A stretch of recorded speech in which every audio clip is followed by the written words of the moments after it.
Sam, thanks for joining. Yeah, of course. How are you? I'm good. How are you? Doing well, doing well. So you have a show coming up in Chelsea in 2 weeks, right? Yeah, it's opening on the 19th, at Morgan Presents. How many paintings do you have in the show? That's up for debate at the moment. So I made like about like 8 foot to 4 foot paintings. And then what I've been working on for the past like couple of months is just like a ton of tiny paintings. So it'll either range from like 8 paintings or like 15 to 20 paintings. So it's coalescing still. Yeah, I think we won't really know till we get there and do the install. I wonder if you could describe your work and maybe describe the process of making a painting. Yeah. So I mean, I started off as a poet. I grew up like my mom was a painter, so I grew up in like art studios my whole life. But I went to school for poetry, so there's always like this connection to poetry where everything starts with a poem. So like each show is like basically one text or one poem. So I usually start with writing that. So for this show, I wrote the poem. The poem's titled "Luck or Else," and that's the title of the show. And then I sort of break it up into like shorter for like short phrases that can fit on a canvas. Um, and then it's sort of just this like back and forth of like abstract painting where the paintings are really built out of erasure. So like I'll put the text down, I won't like how it looks, and I'll erase it, but I'll like the marks and the gestures that are left. And it's sort of this like process of like erasing and adding until I kind of get to this point where I really like it. And then I sort of just like really tweak the colors till I really like color is really important to the work. So color kind of is like the sort of last phase. But it all starts with the text from the poem. Yeah, The it one. starts with a text. Could you read the poem from the current show? Uh, Hold on, let me pull it up. Luck or else. Luck isn't grace. It's pressure showing up again, all in, whatever that means today. Hands shaking, still betting, leaving never worked. Double down or don't. Either way, here I am, still blessed, still bleeding. Mischief sticks to me. Chaos tags along like a dog I forgot to train. Alive again, again. Not heroic. Don't clap. Just what happened. What else was I supposed to do? That's great. So in you might take a snippet of that for a specific painting and then use some like a line from that. Yeah, it's sort of more like that's the starting point, and then it like changes. Like sometimes, like a lot of the text, a lot of those like phrases are in the show, and there's a lot of different things also. Like it's sort of like I guess it's more of like a starting point, and then it kind of evolves into like its own thing as the show sort of like evolves and takes shape. How did you transition from poetry to painting? I mean, I was always doing both. Like I was always even when I was at school for poetry at Naropa, like I always had a painting practice, and I was always writing too. And at some point, I was really tired of having two different practices, I guess. And I wanted to kind of combine them into one. So then I kind of was exploring, and my poetry was always more visual anyway. Even like when I was at school, like the text would be like all over the page. Like it kind of always made more sense to look at. So I wanted to just sort of figure out how you could create like poetry in like a visual art form. And like that ranged from like performances and sculptures where like I had made like sculptures people like performed on and like read poetry to eventually it sort of settled into like paintings with poems and like painting poems, I guess. Who were some influences as a poet? Like Bob Holman was a big influence, and like Anne Waldman, like they were my teachers, and like Amir Baraka, he was also a teacher. Then like C.A. Conrad, someone I've always liked, and like Frank O'Hara. Um, I really like Rene Ricard's poetry. Um, yeah, those are some of the ones I always go back to. I like Banu Kapal. So you were exposed to a lot of stuff, I think, at Naropa that would have been outside of the normal undergrad wheelhouse, right? Yeah, I mean, it was like a school founded by Allen Ginsberg, and like all my teachers were just like kind of contemporary American poets. So it's like it was academic, but it was like a school taught by like basically artists and writers. And there were a lot of classes on Buddhism, right? Because of Chogyam Trungpa. Um, that was there. Like it was like we had like required meditation classes and stuff. But there was like the writing school and sort of like the spirituality, religious studies school. And they were kind of separate. Like you were exposed to a lot of stuff, but like the writing school was kind of its own thing. Like that was mostly just about writing and like but like meditation, there was a lot of meditation for sure. Like meditation was always kind of pushed and like different forms of meditation and stuff.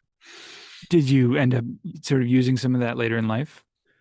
Yeah, I mean, I think it helped me. Like there was like, I mean, I had to fulfill a requirement at one point because I didn't take enough of the spirituality classes to like graduate or something, and I had to take these Zen Buddhism workshops that were um, like intensive weekends where you would basically end up you would be staring at a white wall for like 20 hours a day. Are you still a little traumatized? Yeah, a little bit. For me, it was math class. I had to take this math class or I wouldn't graduate, and you were taking a Zen Buddhism class. That's Yeah, it good. was like some guy, this old guy would like come and like hit you with a stick if you like Oh stopped. man. Oh man, the real deal. Yeah, it was they were it was like I forgot the guy's name, but it was like the Zen mountain monastery guy. He was like the head of that. He was the one kind of teaching the workshops. But was there an art department there? Yeah, it was small, but I mean I took like all the classes there. That was a bit like of an in between like the Buddhism elements and like it was still all about creativity. It was sort of like it was more about I would say like mindfulness like than like religious. That makes sense. Like it was I wouldn't say it was like hard religion. It was more like they took like the mindfulness contemplative approach. And that was kind of throughout everything. Practical ways of utilizing Yeah. And the then like there teachings. was people like studying Tonka painting and all this stuff. Like in the religious studies department, that was like a whole different thing. Like you could study Sanskrit and whatever. Wow.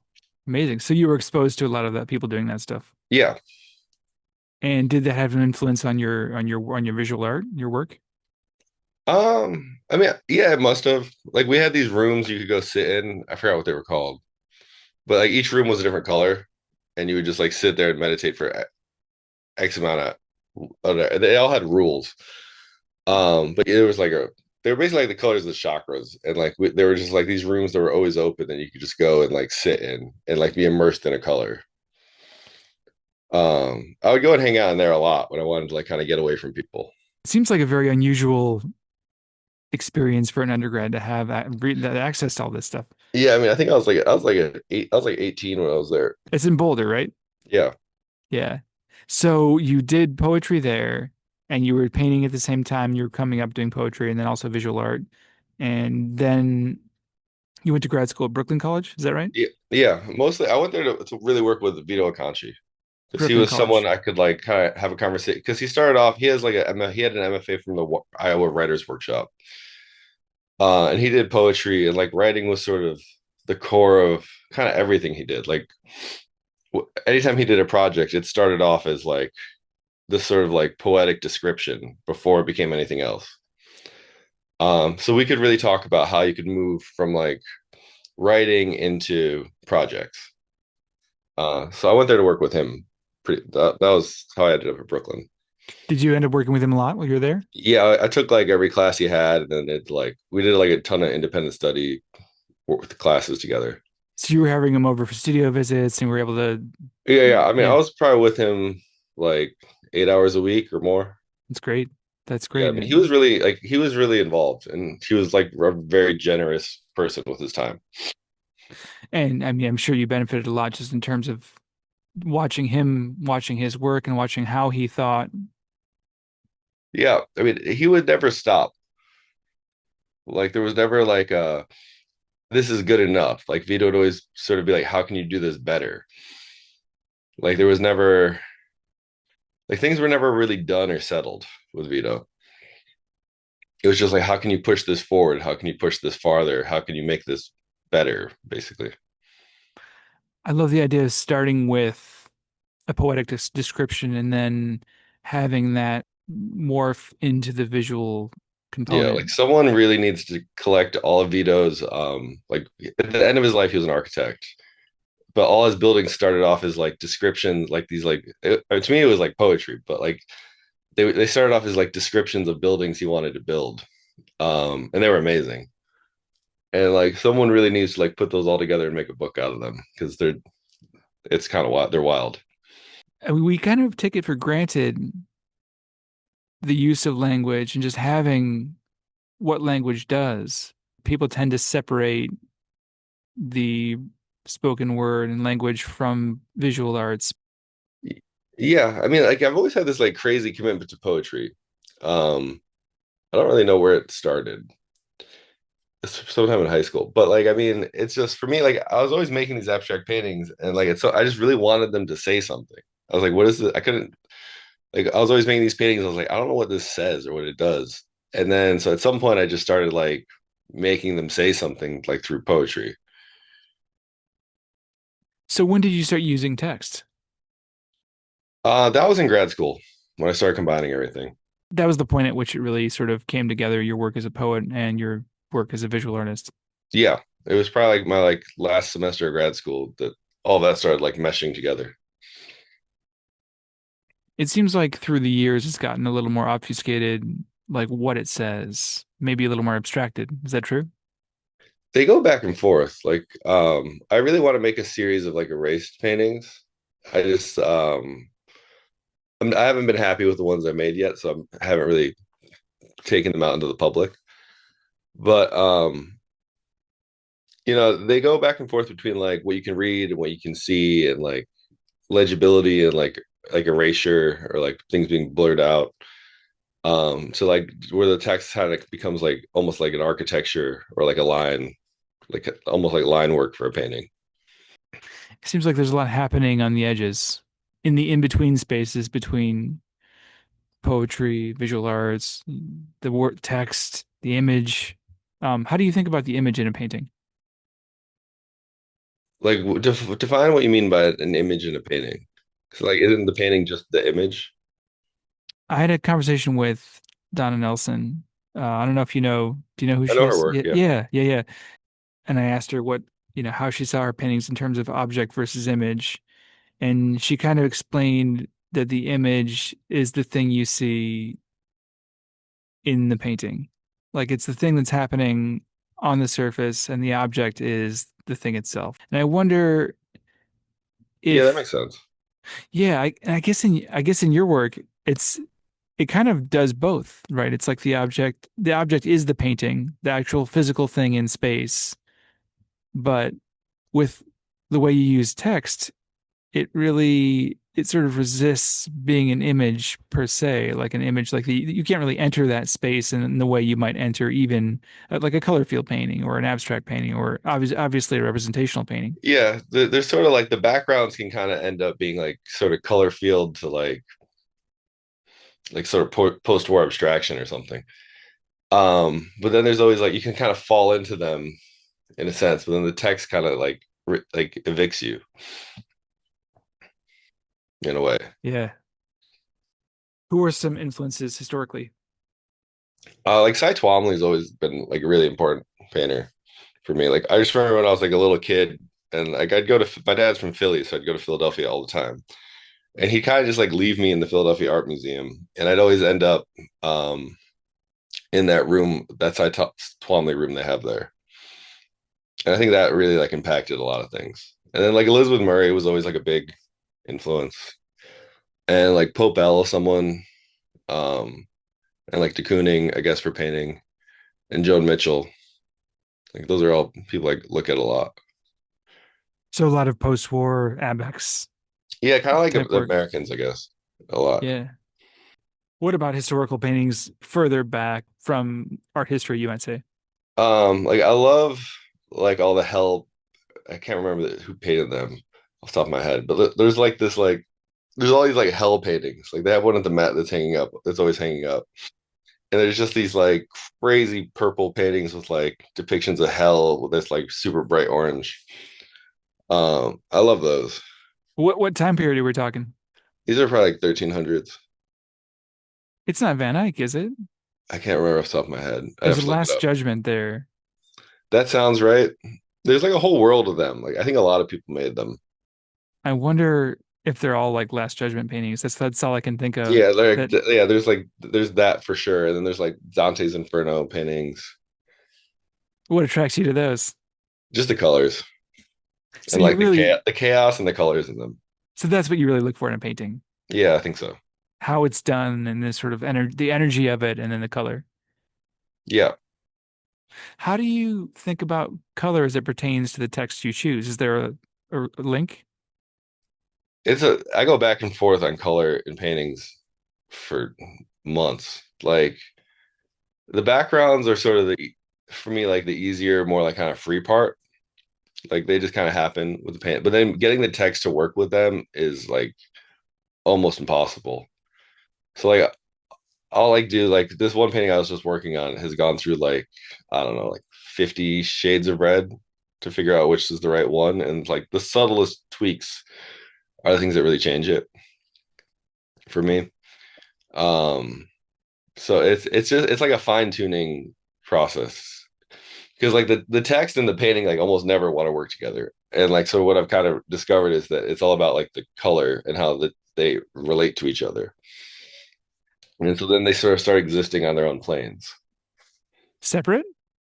Kind of like they're together, but like the text is almost ends up like floating on top. The field is what you work on first before you approach the text, the color of the text.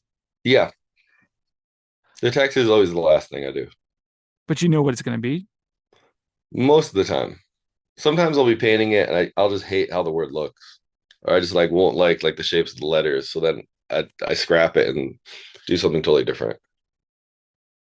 So color is probably the most important thing in your paintings. At the end of the day, yeah, I think so. Like color and gesture.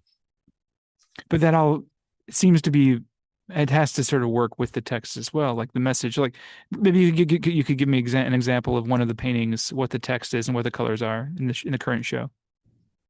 Like this or else painting, which is like the show's titled Luck or Else, and like there's one titled Luck and there's one titled or else. Um, I mean, it's just like this sort of blue, purple, orange, like gestural background with like different colors of red and orange for the letters. Like they're all slightly off. And it's almost like a gradient in a way of like color, but like each letter is sort of just a different version, like a different version of red. And for me, that somehow is what made everything kind of pull together and work. There is an offness of it. There's like a slight variation in the color. Yeah, so like it makes your eyes do something different. Like it makes sure it takes a second to adjust to see all the different colors.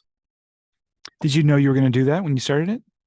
No, So there's a well, lot that happens through the process in terms of yeah, yeah, discovering. things are not really that planned out for the most part. So is that something that motivates you? Yeah, I like the challenge. I like the problems I kind of create with not knowing, and it's like it's becomes these they become kind of these like battles almost. So then along the way, you're discovering things that you hadn't intended and Yeah, things for that, sure. yeah. There's a lot of things like I don't think I could have planned to happen. And they just sort of seem spontaneous in that moment when you're painting Yeah, definitely. in the process. Speaking of process, how do you think of process versus product? Like the act of like making it versus like the end result. Hmm. I mean, it's like it's all aiming towards the end result. And it's like how do you get there? I mean, my favorite part is like the process of like getting like once the painting's done, I'm kind of like, okay, this can get out of the studio. You're Like not attached. I don't need this anymore. You're I not would like attached to to it. not store it. Yeah. Yeah. Yeah. So once it's done, you've let go of it Yeah, completely. in a way. Yeah. In the conversation with Donna, she was saying that she threw away everything she did from the 1970s. Yeah, like I'm considering throwing away a lot of stuff upstate in storage, but I haven't let myself do it yet. But the storage bills, I'm like, what is the point of storing these things Well, not just that I that, but never look at? yeah, yeah, of course. I know. But also, like, is it weighing you down psychologically, right? Are you holding on It's to something it? I'm always like, I need to figure out a solution. Like maybe like it's like an upstate studio or something that's not just like a storage unit at U-Haul that's costing money every month. that I've never been to besides when I moved in. Yeah, so what's it doing? You're keeping it for some reason. Yeah.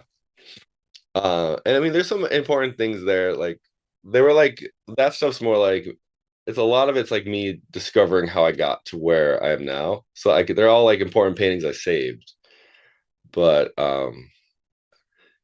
yeah, it's like, what I kind of get down on, like, what do you save those for? Is it just for yourself? Like, I don't think I ever intend to show them.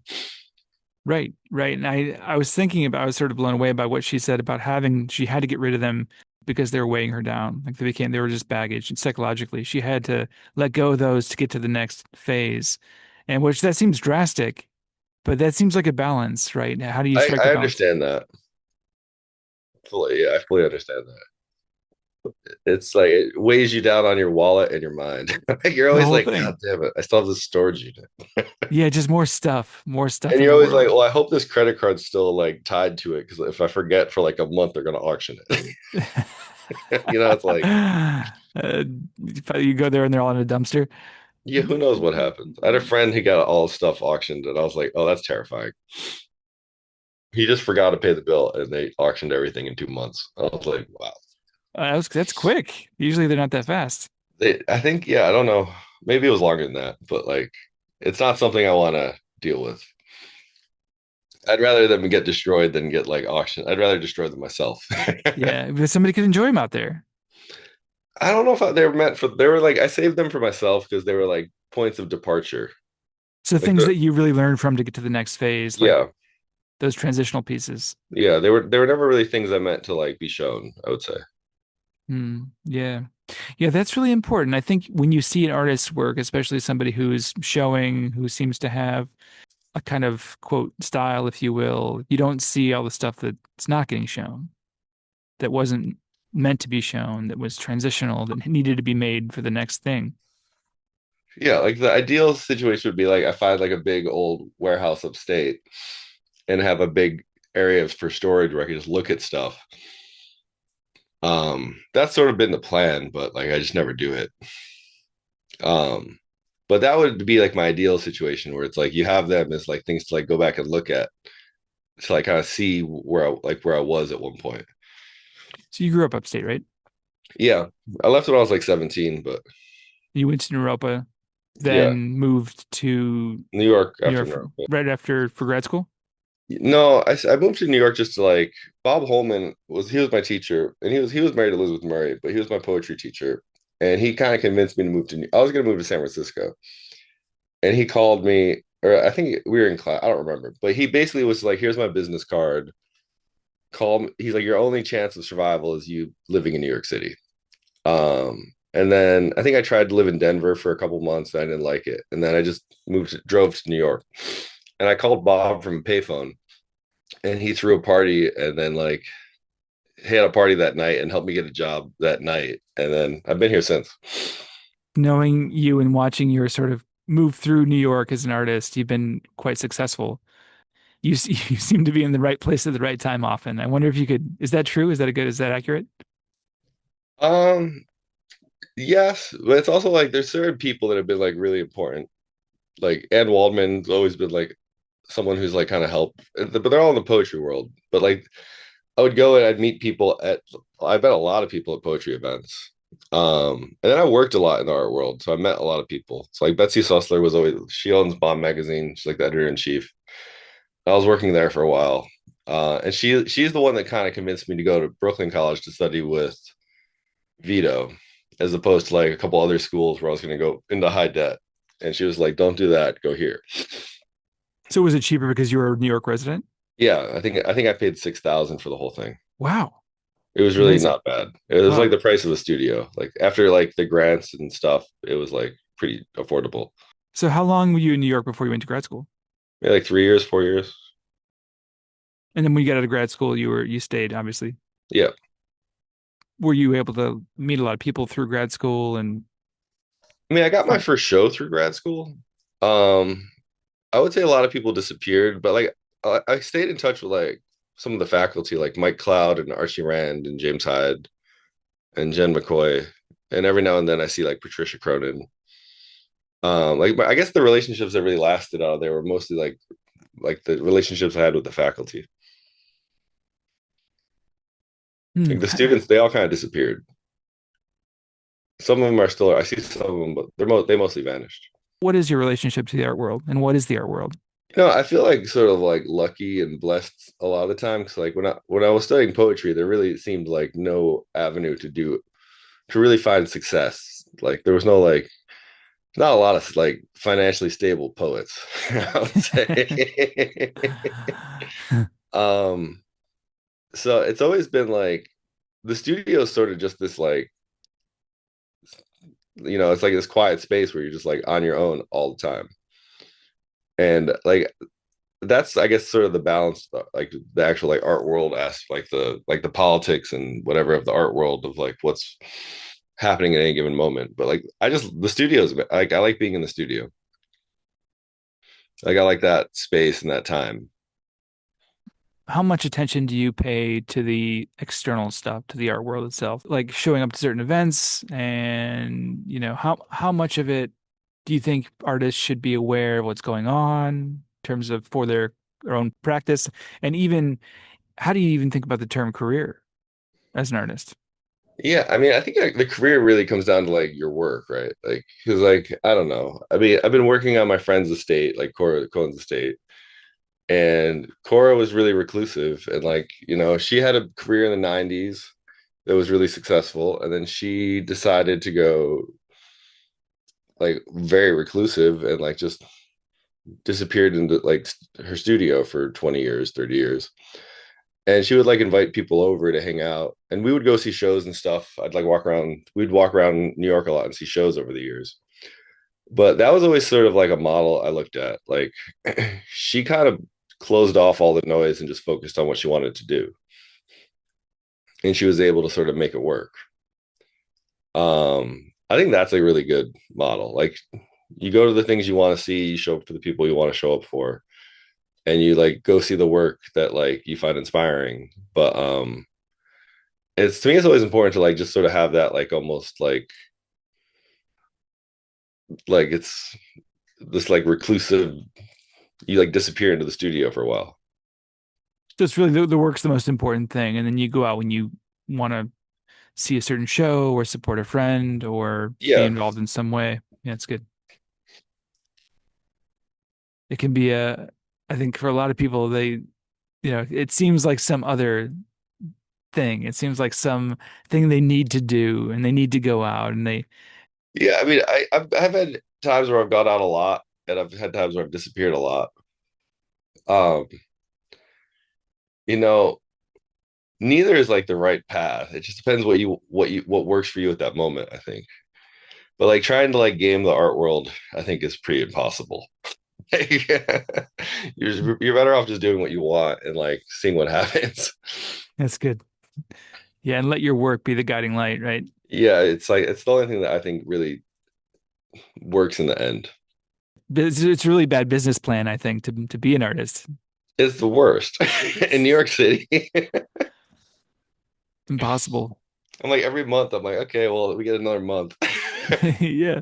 And everybody's living like that. Yeah, It reminds me of this documentary I saw with Fran Lebowitz called Pretend It's a City. I think it's on Netflix, miniseries by Martin Scorsese.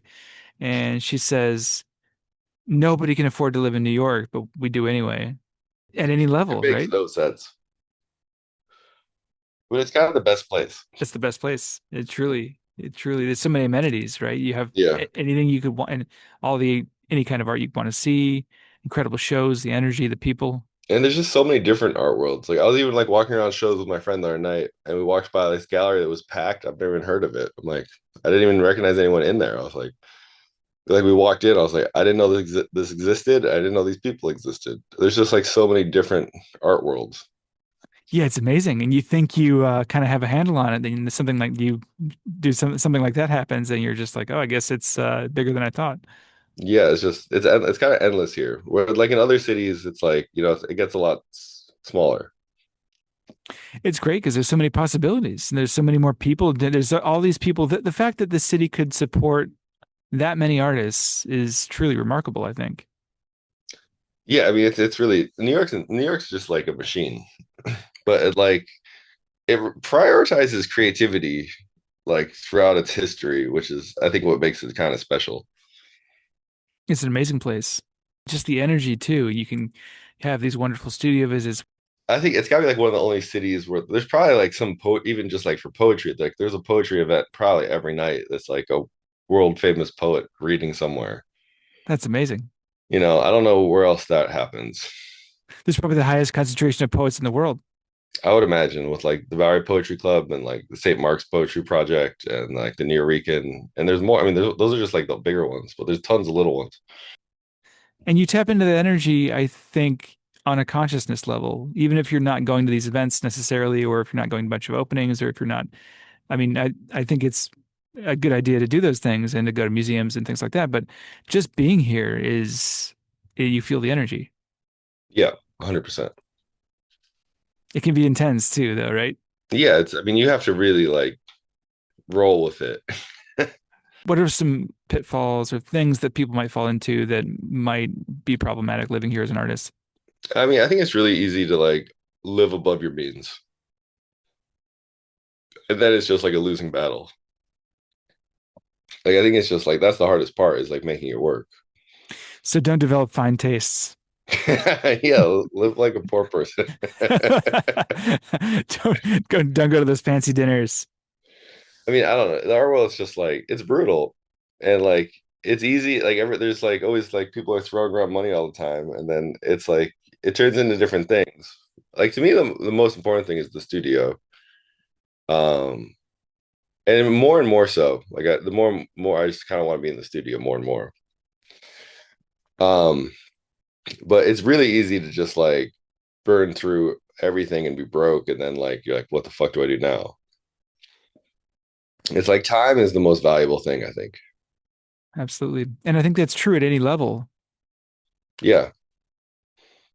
Emerging mid-career, established artists, everybody, everybody's in the same situation where you could potentially very easily go beyond your means. Yeah, it's like so it's like yeah. I've always just tried to figure out like jobs I can do to cover costs and then that take up the least amount of time and then just spend the rest of my time in the studio basically. It seems like you've been quite successful at that. Are you still doing the Cora Cohen? Yeah, Um, Cora's I really like Cora helping run Cora's estate. Like Cora, I was really close with Cora and she basically like asked me to like represent her like be like represent her voice in the meetings like when she got sick. Um So that's like, I mean, sometimes it's really hectic, like when we're making a book or like we're producing like a exhibition. But for the most part, it's just like helping like define like what legacy looks like for someone who's like passed away, and like kind of like positioning her work to be in the broader market and like kind of like exhibited and shown. it's awesome work. Yeah, she was a great painter. She decided to be she decided to just go full on into the studio. Like I don't know if I know many people that have done things like that in the way she did it. You mean just withdraw from the art world and just be in the studio? Yeah, but she was still sort of somehow very involved. Not I wouldn't say with galleries. I would say with like artists and peers and like friends and students and stuff like that. But I don't she at some point she just like decided to just like everything was about her work. That's And that was good. the most important thing. Yeah, and I think it is. We're here, we came for a specific reason, right? And you can get distracted by certain trappings and certain things that you Yeah, I mean think are important. I mean it's easy to Yeah, it's hard, as you get older, less people make art. And there's no judgment. I'm not casting any judgment at all. It's because it is difficult, but yeah. less And people like you make end art. up facing endless rejection. Like and I think it wears people out. It gets Financially a- you get worn out and you get worn out like emotionally. if you're not attached to a result like that, if you try to lower your expectation, it's easier said than done Yeah. because I mean, I think it's you gotta kind of make the work about what you want to make it and then sort of see what then everything else is like it's sort of out of your control. Like a good dealer can help for sure, but like it's like those things are still out of your control. It's like it's in like the hands of like the art dealer and like who they know and how like successful they are. So you got to just focus on what you can control, right? Yeah. Your work, the quality, the time and the effort you put into it. And like I mean, even just seeing Cora, like Cora had like at one point like she just abandoned all of it and it was really just about her work. And like I haven't really seen too many people do something like that where she just like put blinders on to like the larger art world and kind of focused on the people she wanted around her and just focused on like what she wanted to make. That's the ideal.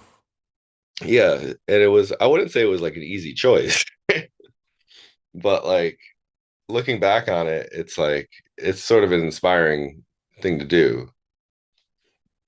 Absolutely. So you've gotten a lot out of people that you've met and you worked with. You've had a lot. It seems like you've had a good, a solid sort of group of mentors here. Yeah, like Cora, originally met because I was like her studio manager when I was in grad school. You were telling me you had a fire. Is that Oh right? yeah, I had a building. Well, I met her through Bill Jensen. I was at the Vermont Studio Center, and they were building a new building next door to my apartment, and they broke my apartment in half, and we got evicted by the Red Cross, and the building got condemned. So I was homeless essentially, and I was in Vermont with like a backpack of I don't know, like shorts and t-shirts, and yeah, and we lost everything. Like the whole building got looted after it broke in half, and like it was literally they took the refrigerators and the stoves and the copper wire. I mean, like the thing was empty. Um, and Cora had that happen to her slightly. She had a loft in Tribeca that broke. That like the building got condemned. I don't remember exactly how it happened, but it was a similar problem. And Bill thought, and Bill knew she was looking to hire someone, and I was just telling him that that happened to me, and he was like, "Oh, that happened to my friend Cora, and she's hiring someone. Do you want a job?" And I was like, "Yes." And then she basically just hired me over the phone, like in that meeting. But yeah, we sort of bonded over that experience. That misfortune turned into an opportunity Yeah, it was just like we like connected through like her understanding what it's like to just have nothing all of a sudden. because of the intensity of New York. So much of living here is navigating that space, or basically how you can turn a problem into an opportunity as an artist in New York. That seems to be like a real skill that you need to have here. You gotta be on your feet. It, You gotta move fast on your feet because you never know. You can get dragged down by pretty much anything and everything at any moment. a lot of bullets to be dodged, Yeah. but a lot And of even when opportunity. it's like things are going well, it's like to me, I'm like, oh, it's this is who knows how long this is gonna last. You're looking over your shoulder. Yeah, for sure. Well, you should just enjoy it, yeah, I think Yeah. you seem to be in a place where you have a lot going on. You're showing a lot. You have this upcoming show right now you're working on. So you said it was pretty much finished, Yeah, I'm working on the last couple pieces. And then the install is gonna really define the show because I made a lot of little paintings and I mean we'll just see how I don't know how it's gonna work in the space. So we're like that'll kind of get defined like kind of during install. which is coming up the next week. Yeah. It'll really come together once you install it. Yeah. Do you have a period of not working while the show's up? I'm probably gonna take a break for a couple months. Um, and I might look for a new studio. Um, Realizing I got a studio, this one didn't have windows, and I was like, whatever, it's fine, it's cheaper. And but spending like 20 hours a day or more, like I was in there a lot, and I was just like, this is driving me insane. Yeah, you gotta have windows. Yeah, I it's not. think for your That was a sanity. mistake. I was like, this is not the place to cheap out on. To start a painting, you have some poetry, some poems. In this case, and generally one poem per show, right? Yeah, more or less. Like it's usually like I sort of see the shows as one like cohesive poem. And do you have a book of poems that you might draw from, or do you do it specifically for I the have a show? lot of I write a lot. I'm working on a book now that's going to be actually Bob's Holman's editing it. But we just started that process. So I'm sending him like, I don't know, like 100 poems, and then we're gonna kind of edit them down. And then there might be paintings involved with it. It just depends on it's too early to kind of know what direction it's gonna go. What are your poems about? Usually just my life. I sort of like write from life. So what are some things that might be inspiration for a poem?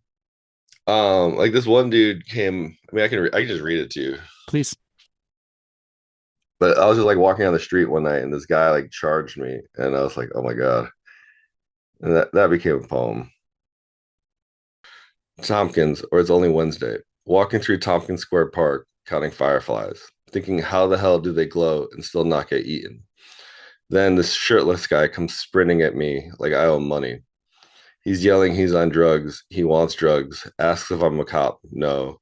Says he hates rapists. Agreed. Hates incels. Double agreed. His teeth look like they've been in a fight with each other. He points at me like I'm the news and he's over it. I ask, you okay? Because I'm stupid and human. He drops, sobbing, gets up, screams no, like it's the answer to everything. Then, enemy or friend? I say, friend, I think, but it comes out like a question. He stares at me like I've handed him the last cigarette on earth, then bolts down Avenue B to find a victim or yell at the moon or maybe just keep surviving. Um, yeah, so I mean, I usually just write for myself. Like I don't really a lot of the poetry is like it's more just for myself. It's like me just kind of remembering moments. Taken from your lived experience. Yeah. You have like a big book of poems, and then you might use those as inspiration for paintings, or do you have paintings going and then the poems sort of like fit in somehow to the paintings you're doing? It's kind of a back and forth. Like it's hard, it's challenging to find words that hold on their own and have like multiple meanings. So that's kind of what I'm always looking for when I use text in paintings. Like, how can this be read like 10 different ways? Even if it's just one word, like it, but like the way you read it or what you bring to it defines the meaning. Um, so it's like I'm always searching for like phrases or words like that.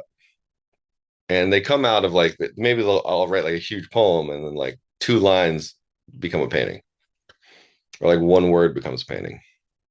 In that sense, too, you don't really know what you're looking for, but you kind of know when you feel it or see it as a poet. Yeah, I mean, a lot of it's really intuitive. Like if I try to plan things out too much, they feel a bit static and dead. Like the more I try to plan, the more I feel like they look planned. So you think about poetry as a living thing. Yeah, and paintings. Like I mean, it's like I feel like it's like I'm in conversations with these things. And the more like active the conversation is, like the better the end result is. Like the more challenging it is, usually the harder they are for me to make, the better they are in the end. And when they're really easy, it's like they're kind of boring for me. It sounds like both your poems and paintings have a kind of agency. Yeah, I mean, it's like I see it as more of like a challenge, but yeah. I like the way that you think about them as living things. Yeah, I mean, I don't know what they are. Yeah, what is it? It's amazing. It's so mysterious, the It's sort of like I process, isn't guess it? like it's something like you like I think about that with Cora's paintings a lot because like I work with them a lot and I'm looking at them a lot and you do like feel her presence. Like she's gone, but like you feel like the presence of the person who made them. Um, so I mean, I think like you leave something behind when you like make something.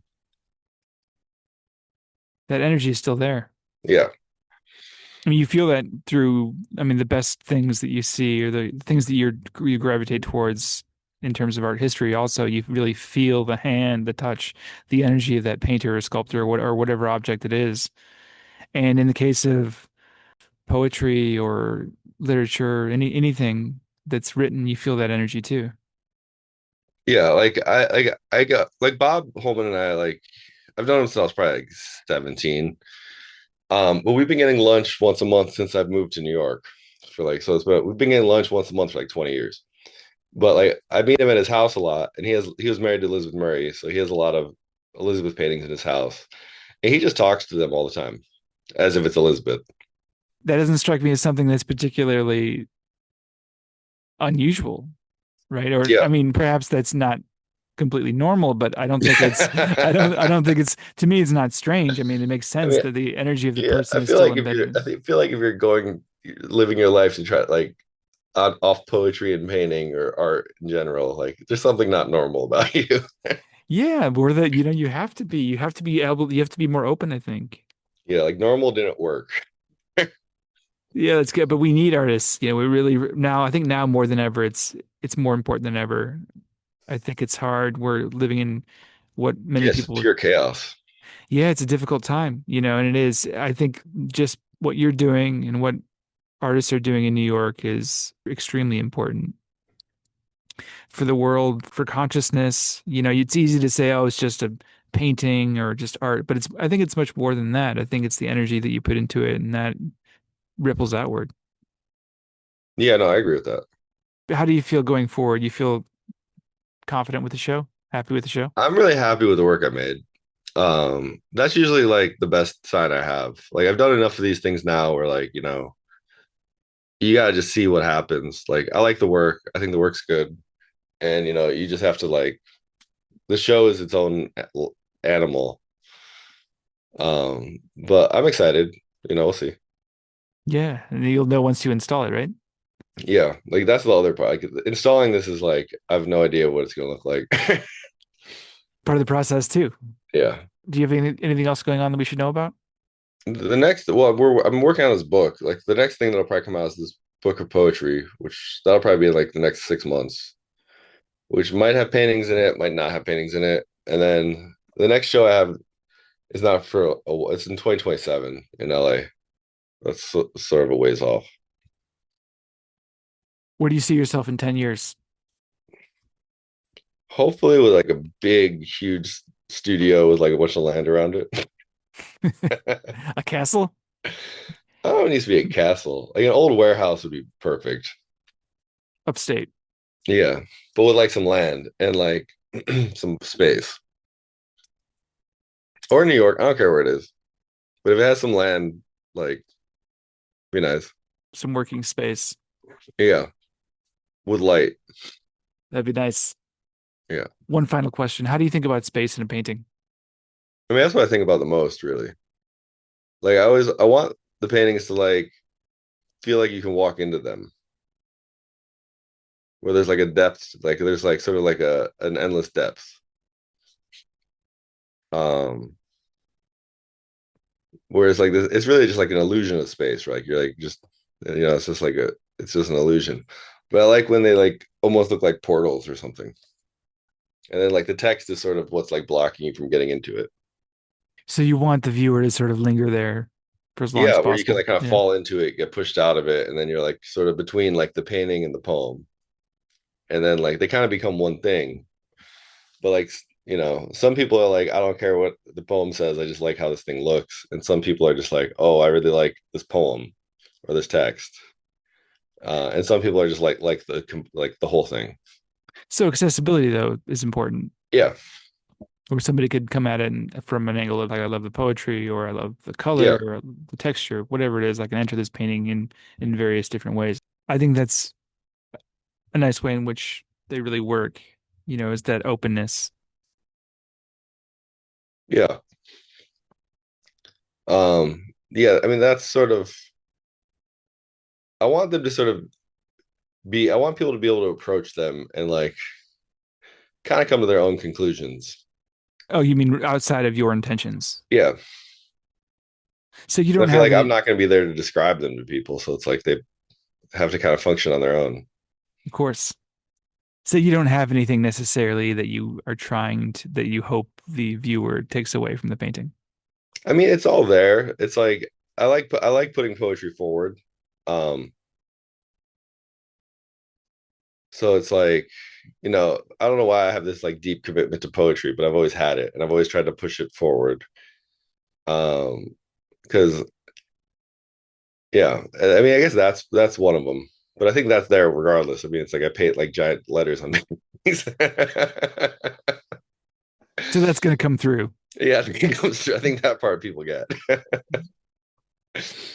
But then I've noticed you've had a stronger and stronger sort of commitment to color and to the way you're using paint these past few years. And it seems like you're really more getting into the alchemy of it. Yeah, I mean, it's like I started again, I started at one point I was using like oil sticks a lot, and then I got kind of annoyed at the limitations of colors. So then I started learning how to like basically just make my own in a sense. I wouldn't say they're like a refined product. It's more like a solo cup filled with like a paint goop, but it really lets me create a lot of texture and I can really make any color I want. So I've really been able to like push color in a different way. What do you use for a medium? They range, but like I've sort of settled on like this sort of Galkid gel meets cold wax. So it dries kind of slow or kind of It still fast? takes a while, but it dries faster than like pure paint, maybe. Because Galkid would dry faster, but then the oil cold wax would slow it down, I would think. Yeah, the Galkid gel really just gives it flexibility. But you're not interested in having it dry fast necessarily. I'm so used to dealing with wet paintings. I don't mind it. I mean, I think the galleries are happier. Or like if they leave the studio, people are happier. But I actually like when they take forever to dry because it's like I can keep going back into them. Like when they're in They the stay studio, I open. like that. Yeah, they stay open. Yeah, I can keep like altering them. So I like when I have a lot of time with them because it's like you can just keep working and like it feels like decisions aren't necessarily final. You're still alive. Yeah. What is your idea of success as an I artist? mean, like if you're able to like do what you want and like so like with like financial success or without financial success or without like larger like if you're able to just like kind of focus and do what you want and live your life, I think that's basically in my mind successful. Like it's it's impossible to know like how things shake out. Like there's so many things are out of your control. But if you can just continually like live the life you want to live, I think it's success. And there's lots of different ways to do that. And then like, you never know how things shake out or how fast you can ascend or how quickly you can like descend. So it's like, yeah, I don't know. I mean, like when I went out to school to study poetry, I don't think I was thinking about financial success or like even a job afterwards. I was like, I'm just gonna go study poetry. Um, and like a lot of things have come out of that, but like I try to like remember that a lot. And I think a lot of people will benefit from hearing that and from practicing that. Yeah, because I mean, I just remember like I was with so many poets that like, you know, there's not a lot of money in the poetry world. And like those people aren't doing it for money. Like, I do remember talking to a lot of older artists. I think it was Mary Frank who was talking about this, about being an artist coming up back in the 60s. And they said it was like being a poet. You know, you didn't expect it, being a painter back in the 60s, 50s and 60s, whatever it was. You didn't expect to make any money. yeah. You were just doing it because you loved it. Yeah. And I think like money comes and goes in different moments in careers. Like you can have great, huge, successful moments. You can crash, and you can rise again. I mean, like it's a roller coaster. Like you just never know. But if you're able to do what you want to do, then you've made it. Yeah, I mean that's like achieving something that very few people get to do, I think. Yeah, it's a beautiful thing. Yeah. So that's sort of what success looks like to me, I guess. I think that's a very good benchmark for success as an artist. Yeah. Thank you for that. Yeah, for sure. Well, I mean, like the thing is, I want to really in these conversations focus on the things that I think would be helpful for people to hear because it can be a difficult, being an artist in New York or being an artist anywhere is a difficult space to navigate. You think, what am I actually doing here? Am I doing the right thing? Should I focus on some career or something that has a sort of obvious contribution in terms of on a practical or tangible way to the external world and so forth. But being an artist is just extremely important. It keeps the culture from stagnating. It sharpens consciousness, all these things, but also doing it, just being in the process is something that I think Yeah, and it is, creates conversations. yeah, it Sometimes does. they're difficult, sometimes they're not difficult, but Yeah, it's not always easy, these conversations. Exactly. It can be something beautiful and pleasant and that gives you joy immediately, or it can be challenging. I saw Brahms' Requiem last night at the Cathedral of St. John the Divine, and that's not an easy piece. I It's haven't pretty seen it. ch It's amazing. If you get a chance, it's just utterly, it just gets you, you feel it right in the core, right in the center, in your center. It's just beautiful, just gorgeous piece, but it's pretty, I mean, it's not totally dark. He wanted it to be a requiem not just for the dead, but for, so, as an idea of hope for living people. Yeah. It's quite beautiful if you get the chance, but I was challenging at the time. Now it sort of resonates, and also with any kind of art that's powerful that you feel, you don't just, not just the moment, you don't just consume it and that's it. You carry it with you and it still works on you, ideally after the fact. Yeah, no, I agree. Well, Sam, it's been a great conversation. I really appreciate Yeah, thanks for your doing joining. this. This has been fun. I wish you great success on the install and the show, and we'll see you at the opening. Yeah, cool. All right, I'll talk to you soon. Cool. Talk soon. All right, bye now.